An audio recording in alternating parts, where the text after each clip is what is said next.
Hello. I'm here at Senecal Drive along Tandansora, Quezon City. Tara, pasukin po natin yung hawak kong 1,616 square meter. Sa mga naghahanap na gagawing townhouse yung property, bisa at the back of Teresa Residences yung property, 1,616 square meter, facing northwest, with frontage of 25 meters, 2 minutes away to Tandansora National Road, and 3 minutes away to Congressional Avenue, 17 minutes away to SM North, Soler, name it. Walking distance po ako sa Tandansora Avenue. Ito po yun na. Lakarin po natin.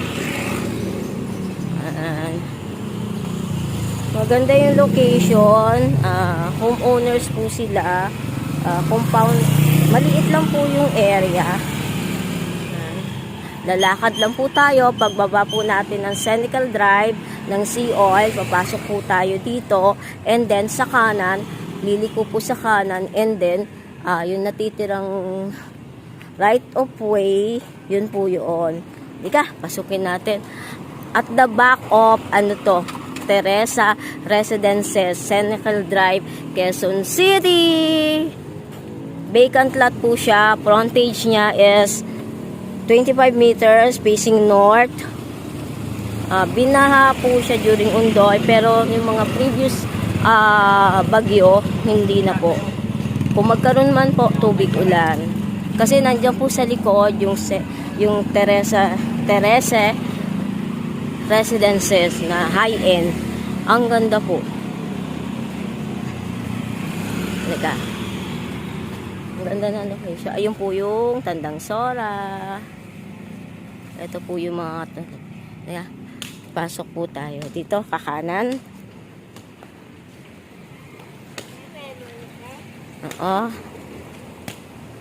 Tapos, papasok lang po tayo dun sa Prulex.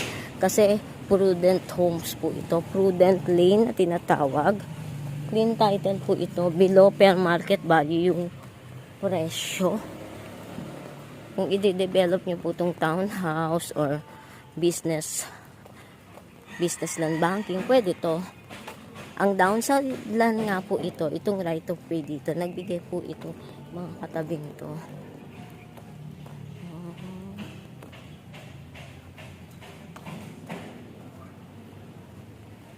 Ayan. Prudent Lane Extension. Pasok po tayo dito. Yung dulo po sa kanan, o konting lakad lang. Ito po yung mga katabi.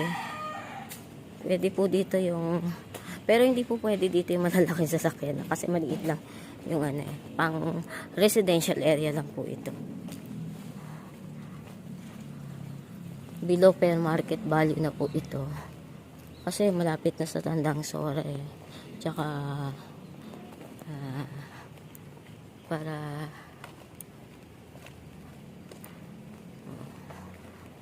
sobrang tahimik po dito.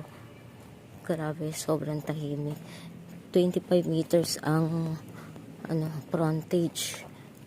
Tapos ang katabi po nito is Teresa Residences, yung newly built na high-end townhouses.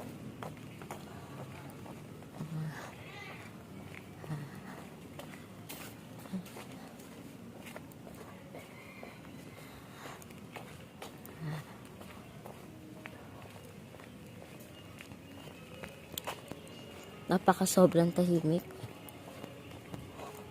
Kumbaga compound po ito. Ito ginawa na dati vacant po yan Ngayon, ayan po yung sinasabi ko sa inyo. Teresa Residences. Ayan. High-end townhouses po yan. Na along Senecal Drive.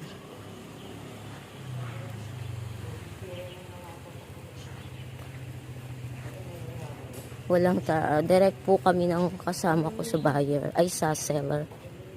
Ito po yung property. Yan.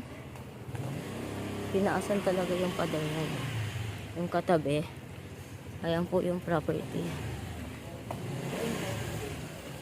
Ayan. May lot plan po yan.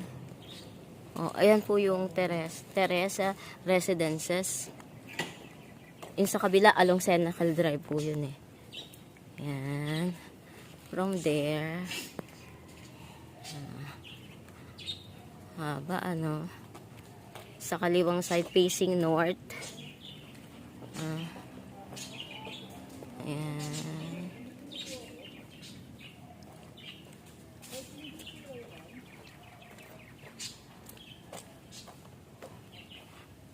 Below fair market value. Ayan. Hindi ko na po siya makunan sa loob eh. Tapos prudent home. Wala na.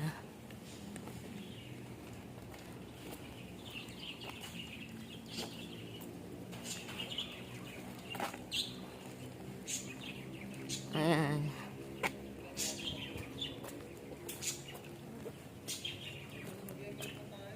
Ayan po.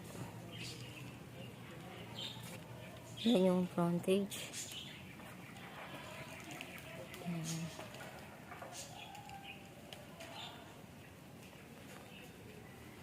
Hanggang dun.